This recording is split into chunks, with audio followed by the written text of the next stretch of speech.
Hello, my name is Tyrese Bryant. I'm a senior political science major with minors in African American Studies and Management here at St. John Fisher College.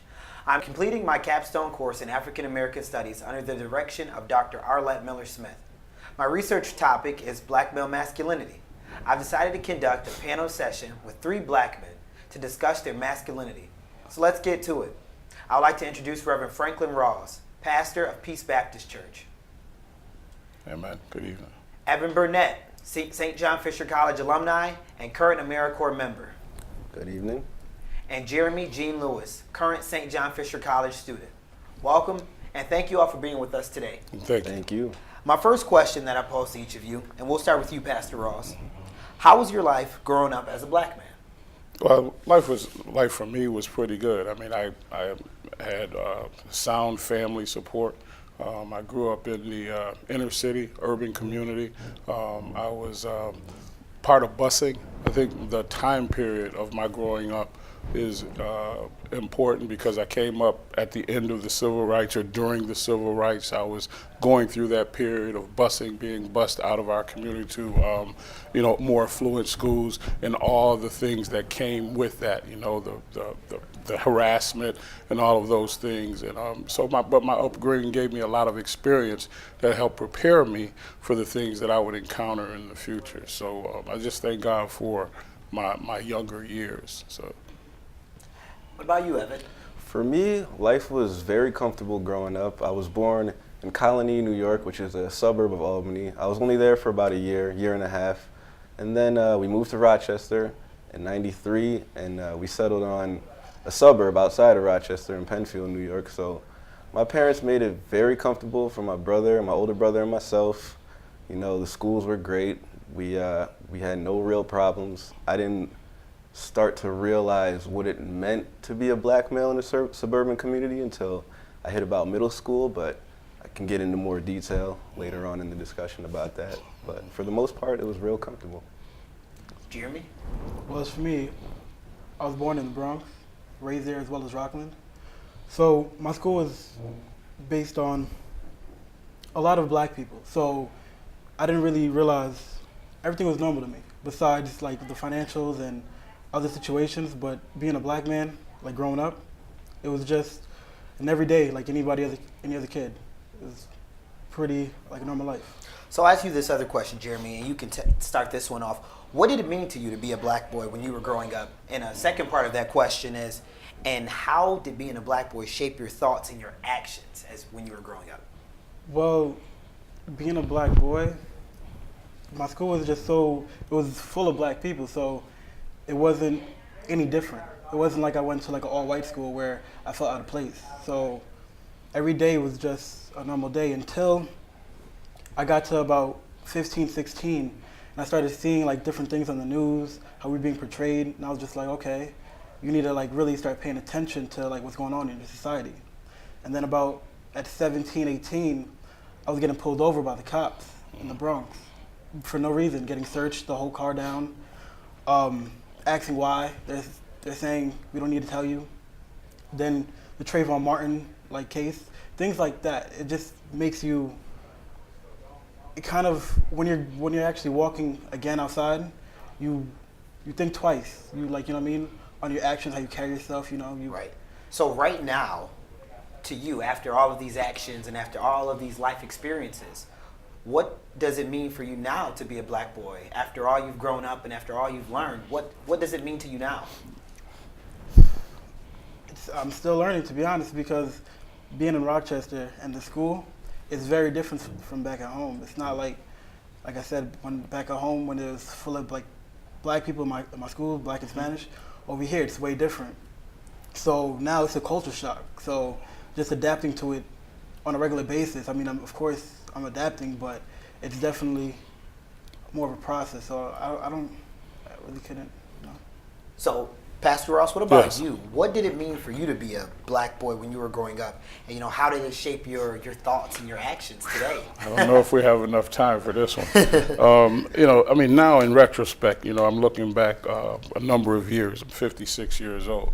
And I think, even as you pose the question, the thought that I have is black boy. Again, looking at the time frame that I came up with, the only person that would have referred to you as a boy being black would either been your parents, your grandparents, your elders, because it was a term that still had a stigma because we were so closely affiliated with the Jim Crow, with all those things that going through the civil rights struggle, which had to do with the identification of who we are as a people and a grasping of our own value. So those things coming up as a youngster really had a great impact on me.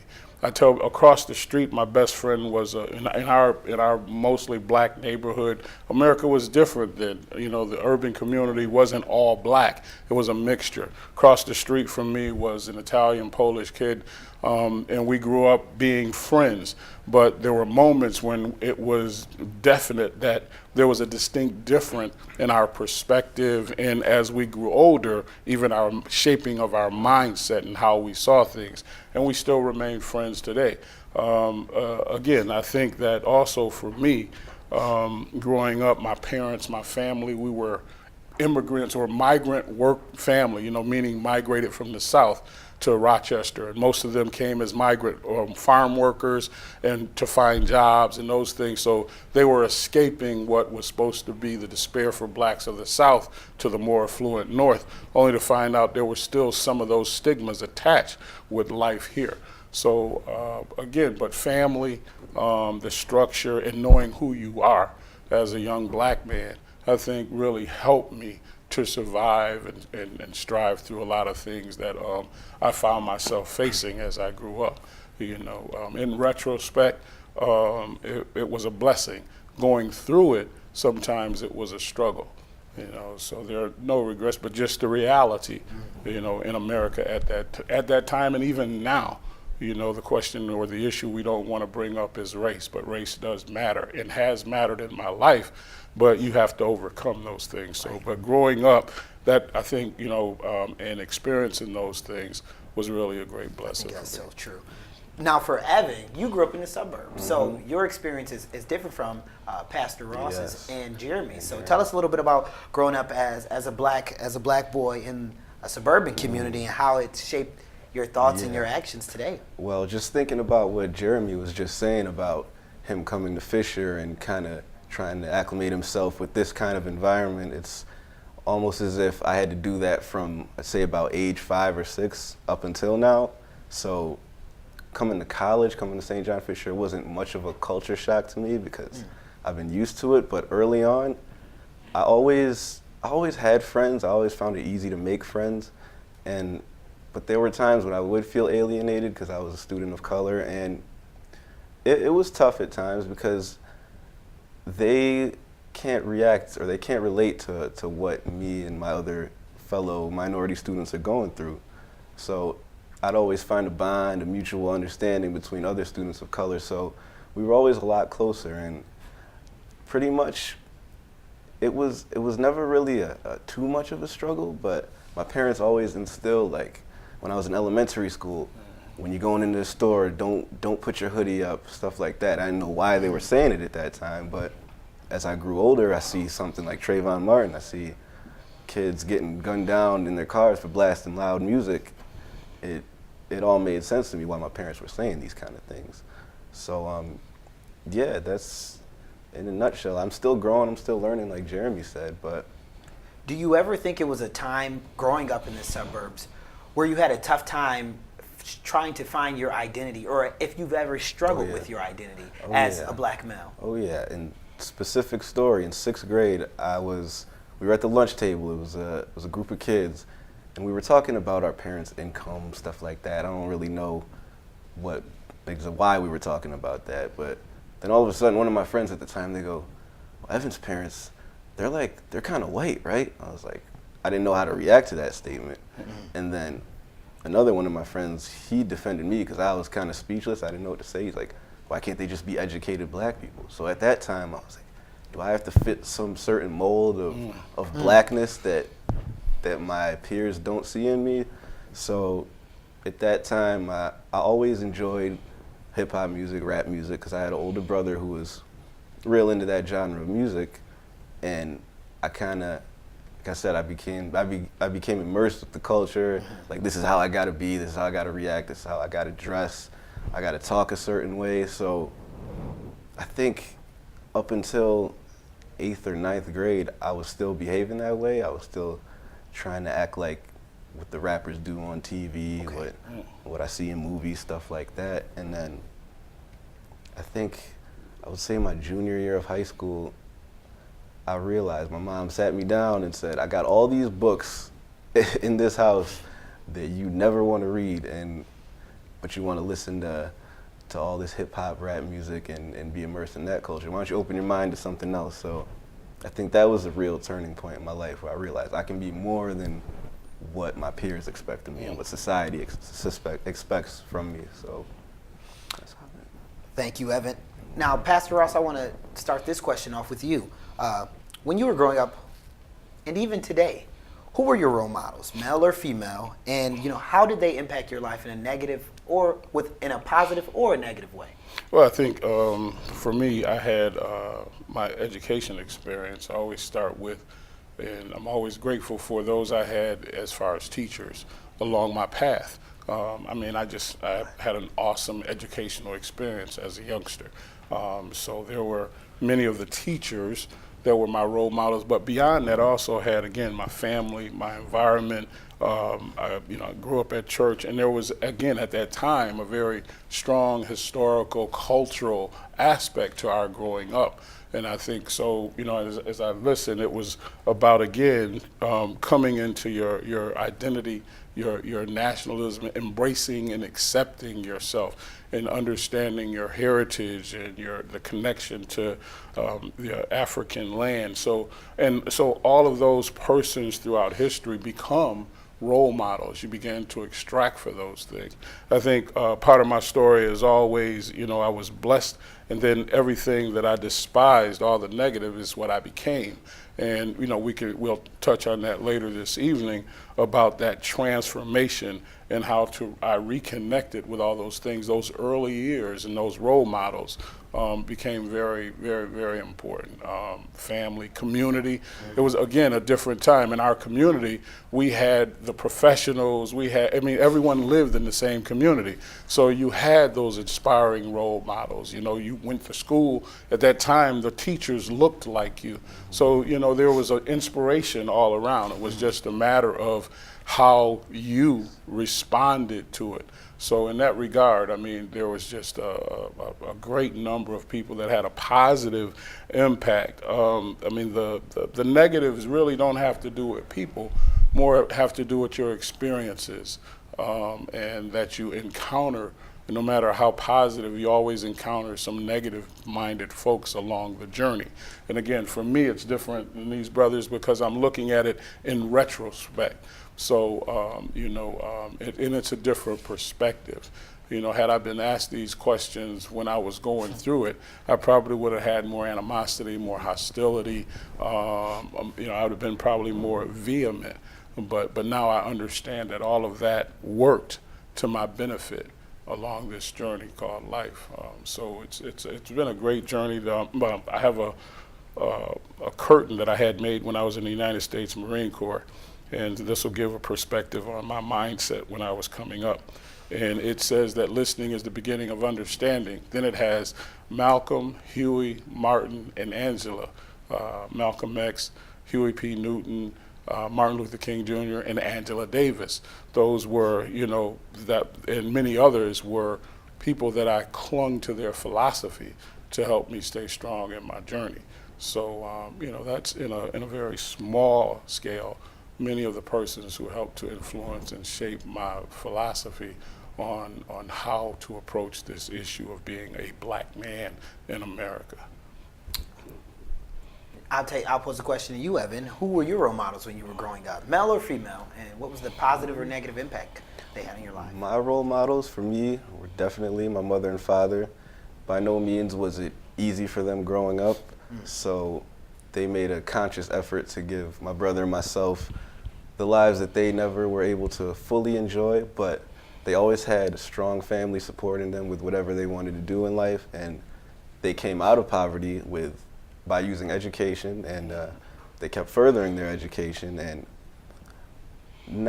this isn't a negative aspect about them, but I feel like nowadays communities, they're not always trying to uplift their own people. A lot of people are trying to bring, especially young black men of color, down. And my brother always talks about growing up, he had a support system from his close friends that were a lot of urban suburban kids, his minority friends growing up in Penfield. And my father, he grew up in the South Bronx, and whenever he goes home, he still sees people that show him a lot of love, show him a lot of respect. And it's just good to get calls from people back in the neighborhood, things like that. Same thing with my mother growing up in rural West Virginia. So it's always good to have strong family ties that really encourage you and make you want to do better. And for me personally, another role model would be, I played basketball all throughout middle school through high school, and a lot of coaches, they pushed me. Specifically, his name is Albert Nash. He used to coach at Freddie Thomas, and I played AAU travel basketball with him, and he was always making sure our grades were on point, making sure we were doing the right things in school in order to play on the weekends. So it's just, when you see people doing positive things, you're gonna follow that, and that's what I did. I just kept my head on straight and just really furthered my education. Jeremy, what about your role models? Well, besides my family, I feel like Tupac, he was actually like a really big influence and role model on me, because when you see his interviews and you listen to his music, you see the confidence he has, and he's about bringing the people up. He's trying to make people realize that there's a struggle in the world, and and the people at a greater wealth, they need to do something about it. Like, what about us? That's what I took about it. So listening to his music, like I said, and seeing his interviews, it makes you think and self-develop. Like, what can I do better, you know? And then also Jay-Z, 50 Cent, things like people like that who came out of like a situation that I was in and made better of themselves.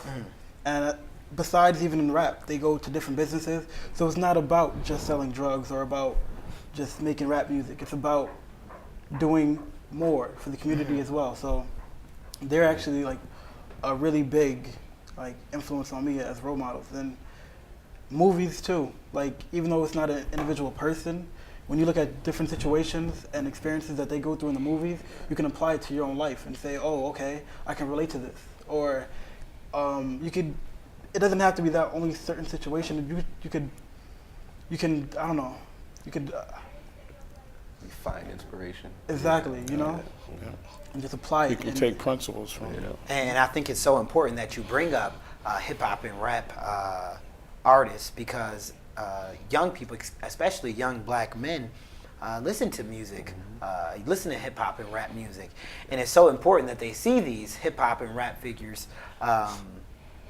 and they compare their lives to the lives that they may be rapping about with their lyrics, or the like you said with Jay-Z and 50 Cent and the work that they do with outside foundations, the work that they do donating money to organizations. So I think that's so important that we have artists who are really having that positive impact.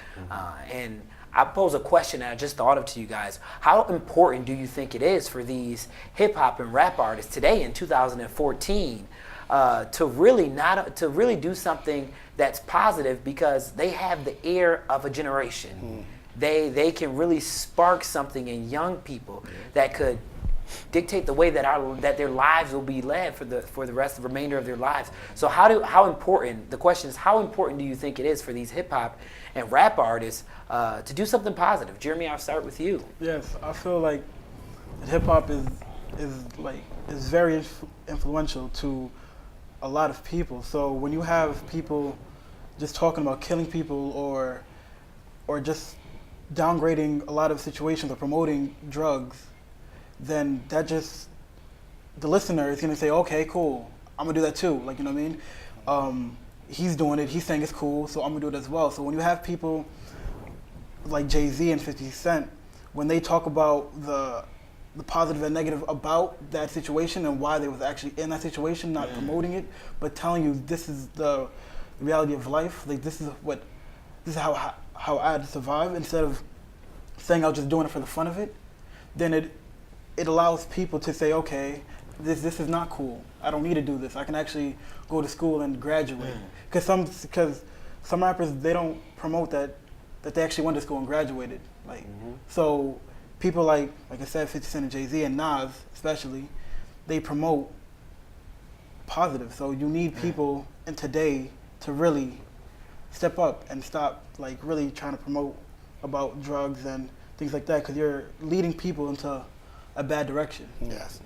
Evan, what about you? What do you think about that? And to go off that, I'm working in an elementary school, and I hear what these kids are saying. They know all the words to these songs. They know the Chief Keefs and the Chicago type of so-called trap music. And I think that music itself is an outcry of what's really going on in these neighborhoods. And it's really opening up everyone else's ears to how bad cities like the inner city of Chicago and cities all across America are. But I think that artists like he said, Nas, Kendrick Lamar, Jay-Z, they all report on what's going on back in their neighborhoods. And a lot of times I hear them say, I was in the same predicament as a lot of these kids. I just happened to get lucky. I happened to become a good rapper. I express my emotion through poetry. And I think if they can inspire kids to do the same thing. So they're a part of this solution. Yeah, they are part of the solution. I don't know if all artists are aware of that. I'm sure they're not, but I think they can definitely have a positive impact, and that may not get highlighted on national news or, because they kind of show what they want to show of the culture, what they want to portray of the culture. Same thing, I guess we could talk about athletes too, but and that's and they do a lot of good in their own community. So.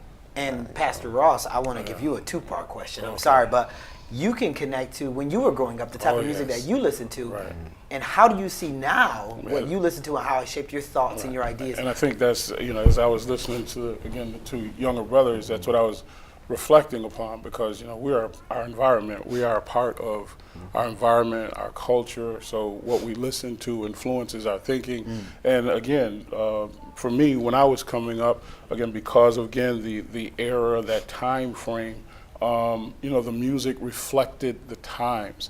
It was more of an influence of, about being positive, or being strong, and being, in the face of all the things that we were going through as a people. The music was another element that help you to become resilient, help you endure. The music, even the athletes, everyone was intricately involved in this awareness. They understood that they had the chance, they had a platform, and that they were responsible. They were a reflection of all the people that looked like them. And so they took that as being a part of their responsibility. When you think of Jackie Robinson, Bill Russell, you think of Lou Alcindor, now Kareem Abdul-Jabbar. When you think of the music, when you think of James Brown and the lyrics that he had in his early days, even when you think of the genre of rap, the early rap music was really had a more positive about overcoming, about rising above our condition, whether it was in our community, whether it was against the judicial system, but rising above it and taking hold of your destiny and your future. So I think that's a very important point. Now today we can't impose our standard or our morality on others, but their affluence is due to the very community that sometimes it seems they're exploiting. So we can hold them accountable, and say that, you have an opportunity to do as much good as you're doing harm to our young minds. And I think, but again, it's not what goes in, it's how you interpret what you're listening to and what you do with it. So if we can't move our musicians, our athletes to do better, then we have to work on the minds of our young people so they see it from a proper perspective and take the negative and turn it to a positive. And I think we can talk so much about this, but as we come closer to the end of the interview, I just want to make sure that we get through one more question. This is our sum up question, as I would say. And I'll start off with you, Evan.